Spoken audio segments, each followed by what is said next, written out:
أعوذ بالله من الشيطان الرجيم بسم الله الرحمن الرحيم ولا تحسبن الذين قتلوا في سبيل الله أمواتا بل أحياء عند ربهم يرزقون صدق الله العظيم إن الله وملائكته يصلون على النبي يا أيها الذين آمنوا صلوا عليه وسلموا تسلیما. محبت سے پڑھیے گا الصلاۃ والسلام علیک یا سیدی یا رسول اللہ وعلی آلک واصحابک یا حبیب اللہ. الصلاۃ والسلام علیک یا رحمۃ للعالمین وعلی آلک واصحابک یا خاتم النبیین یا شفیع المذنبین یا راحت العاشقین یا جدی حسن والحسین. سامعین محترم، شوال کا مہینہ غزوہ احد کا مہینہ ہے. جنگ کے حوالے سے قرآن پاک میں باقاعدہ اس کا ذکر کیا گیا، بے شمار احادیث میں اس کا ذکر کیا گیا. آج ہم تھوڑا سا ذکر کریں گے غزوہ احد کے متعلق.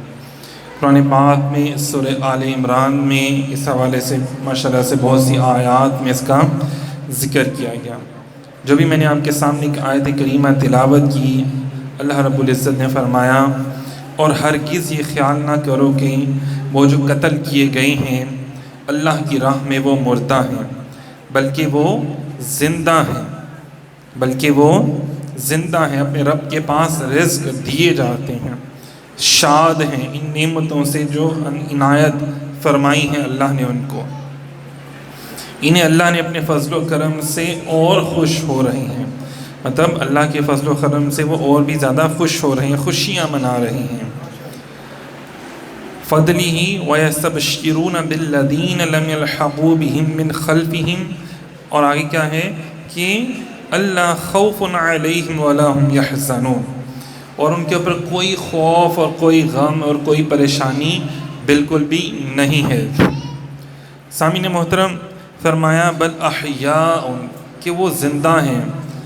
اسی طرح اگلی آیات میں فرمایا کہ اللہ تعالیٰ ان کو سبز پرندوں کی شکل صورت عطا فرما دیتا ہے، اور وہ جنت میں پرواز کرتے ہیں میووں کے اوپر اور وہ جو نہروں کے اوپر، اور وہ کہتے ہیں کہ اے اللہ، آپ ہمارے جو پیچھے رہ جانے والے بھائی ہیں آپ ان کو بتائیں کہ آپ نے ہمیں شہید ہو جانے کے بعد کتنی نعمتوں سے نوازا ہے.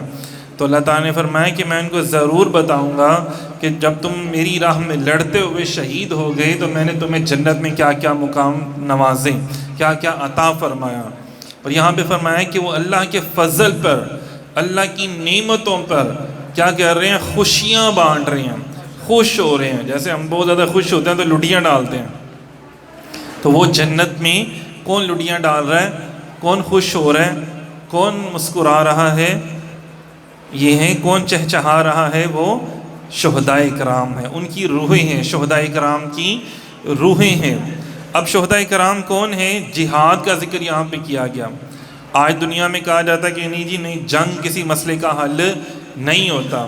اب یقین کریں جب تک مسلمان جنگ کرتے رہے نا تو وہ ان حکومت میں رہے ہیں، برسر اقتدار رہے ہیں، کسی کو جرأت نہیں ہوئی ان کو ہاتھ بھی لگانے کی. لیکن جب مسلمان کمزور پڑے ہیں، جنگ ان کے اندر سے جہاد کرنا ختم کر دیا گیا، نکال دیا گیا، تو آج دیکھ لیں کہ پوری دنیا میں مسلمانوں پہ کیا کیا ظلم و ستم ہو رہا ہے. ایک غزوہ ہے، غزوہ بنو قنیقہ.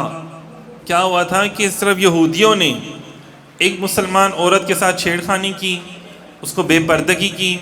تو وہاں سے ایک مسلمان صحابی گزر رہے تھے، انہوں نے دیکھا تو انہوں نے اس یہودی کو مارا تو وہ مر گیا. بعد میں انہوں نے مل کر اس مسلمان، غیرت مند مسلمان کو شہید کر دیا. اور بات چلتے چلتے جب حضور علیہ الصلوۃ والسلام تک پہنچی تو آپ نے فوراً لشکر تیار کرنے کا حکم دیا. آپ نے یہ نہیں فرمایا کہ چلو آؤ سیٹلمنٹ کر لیں جا کے، چلو کوئی گل نہیں ساڈے نے بھی تو مارے ہیں نا تو انہیں مار چھڑیا کی فرق پہ گیا. نہیں، آپ نے اسی وقت پورا لشکر تیار کیا اور آپ نے ان کے قلعے کا محاصرہ کیا. وہ 700 سے زیادہ لوگ تھے اور ان کے پاس کھانے پینے کی چیزیں پڑی، ان کو اپنی بہادری پہ بڑا ہی تھا. وہ جس کی وجہ سے مسلمانوں کو وہ تنگ کرتے تھے. فتنہ پھیلانے والی قوم ہے, اور آج بھی دیکھ لیں وہ فتنہ ہی انہوں نے پھیلایا ہوا ہے پوری دنیا میں.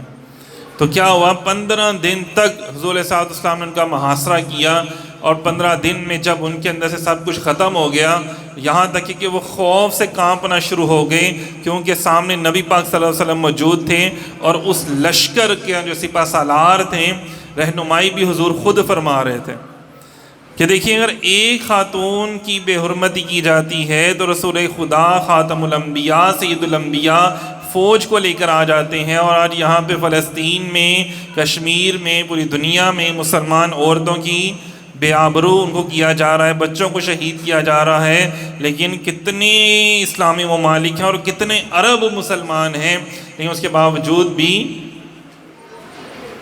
غیرت دی ہے نا, دینی حمیت اور دینی غیرت کی بے شمار کمی پائی جاتی ہے. کہ دعا کرتے ہیں اللہ تعالیٰ ان کو یہ دینی غیرت بھی عطا فرمائے. اور خود یہ کہتے ہیں کہ جناب ہم عربی ہیں, جو ہمیں پتہ اجمیوں کو کیا پتہ. تو یار آپ عربی ہو تو آپ نے سورہ آل عمران کبھی نہیں پڑھی.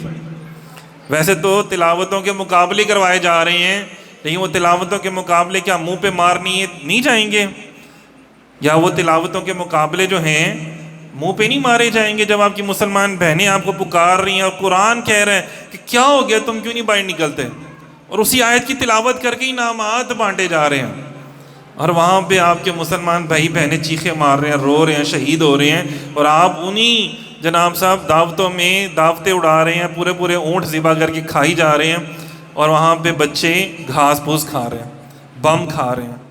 تو یہ انداز ہے ہمارے آج کے مسلمانوں کا. اسی لیے تو ضلالت ہمارے مقدروں میں, اور اسی لیے کیونکہ ہم خود منافقت کے بھی گھٹیا ترین درجے پر فائز ہو چکے ہوئے ہیں, جس کی وجہ سے اسی لیے تو ہمارے اوپر ایسے اس طرح کے منافق قسم کے حکمران آتے ہیں.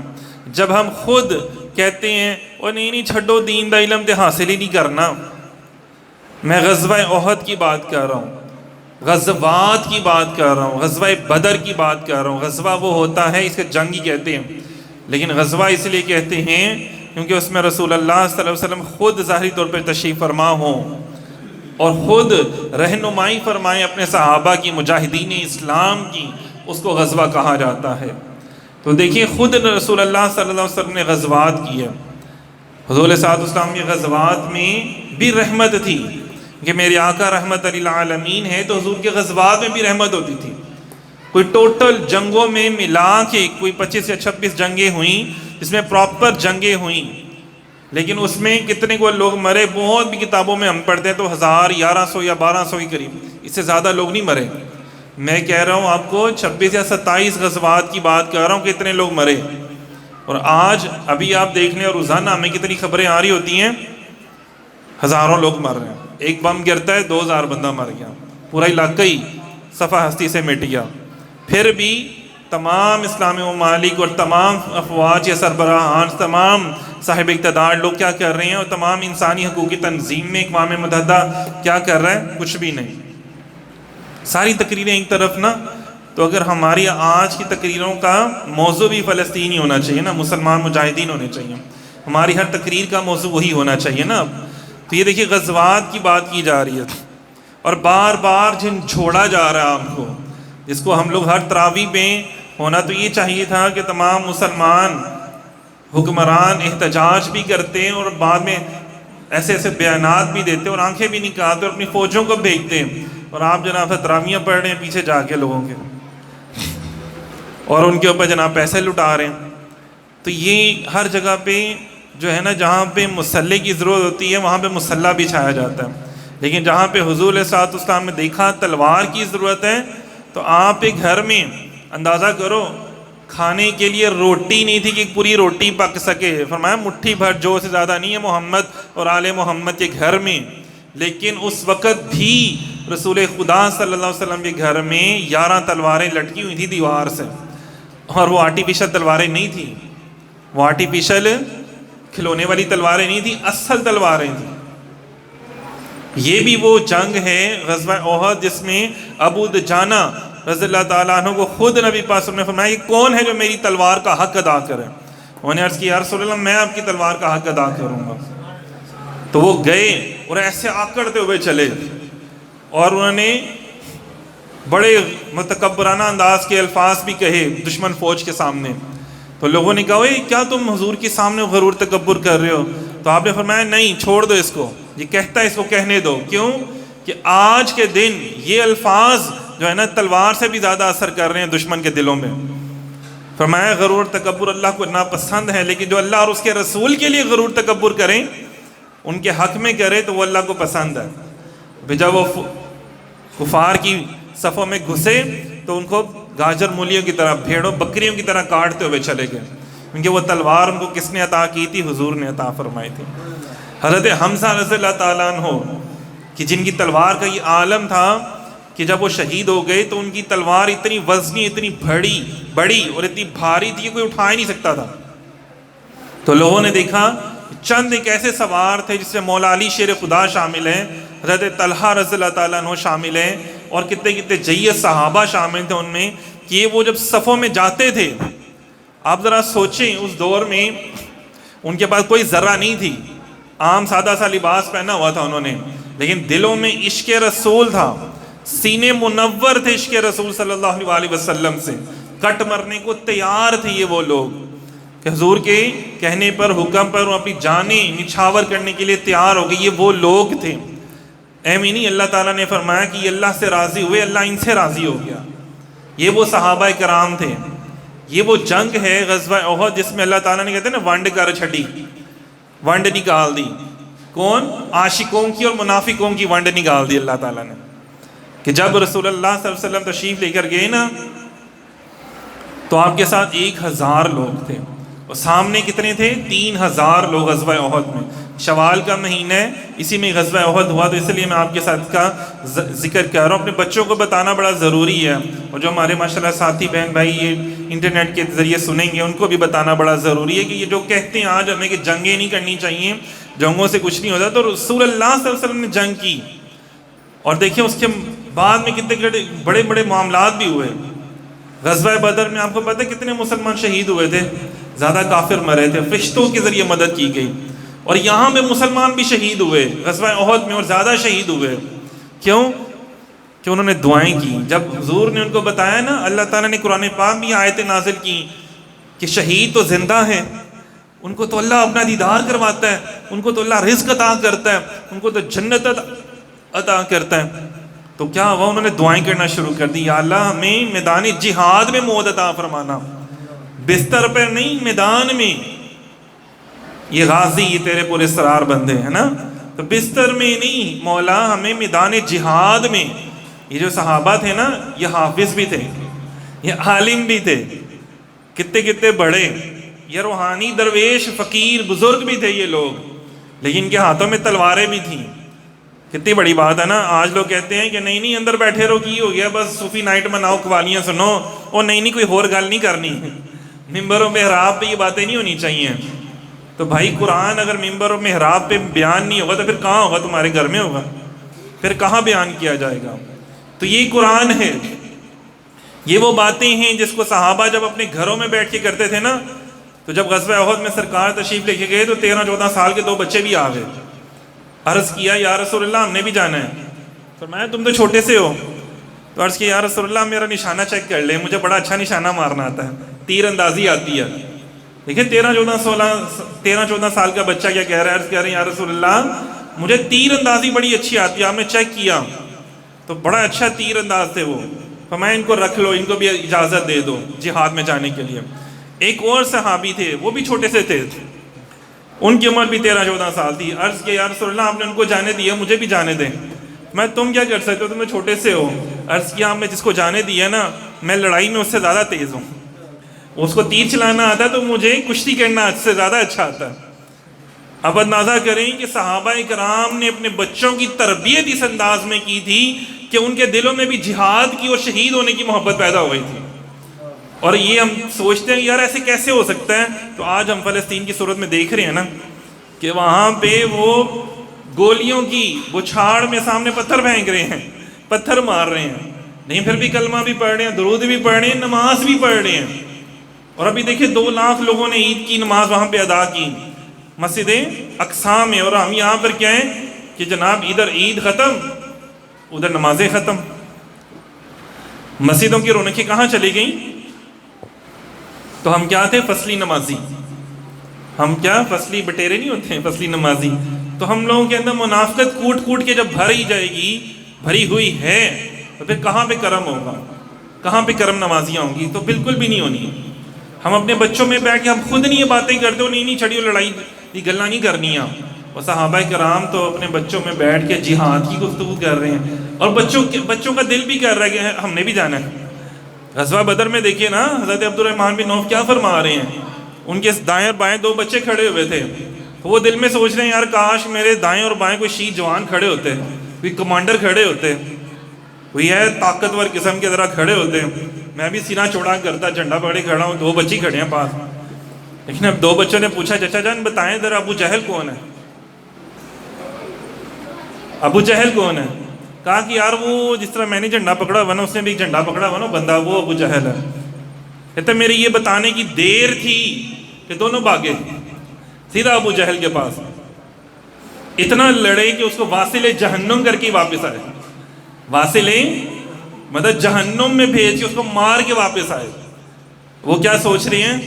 یار یہ 2 بچے میرے پاس کھڑے ہوئے ہیں، اور ان بچوں نے کیا کیا؟ اب اندازہ کریں، بڑے بڑے غرور و تکبر والے لوگ ہوئے ہیں، ہمیشہ ان کی موت اللہ تعالیٰ نے ایسے ہاتھوں سے کروائی ہے، وہ ذلیل و رسوا ہوئے ہیں. نمرود دیکھ لیں نا، مچھر سے مرا، کسی کو پانی میں ڈبو کے مارا. مطلب جس چیز کو ہم نہیں اتنا کچھ سمجھتے، بچوں کو نہیں سمجھتے اتنا زیادہ، لیکن دیکھیں انہیں بچوں کے ہاتھوں سے ہی مارا. حالانکہ وہ مکے کا سردار تھا، امیر ترین بندہ تھا، اور بڑا بہادر بھی تھا، پہلوان ٹائپ بندہ تھا. لیکن 2 بچوں سے اللہ نے مروا دیا اس کو. یہ پڑا تیرا غرور، یہ پڑی ہے تیری انا، یہ پڑی ہے تیرا تکبر.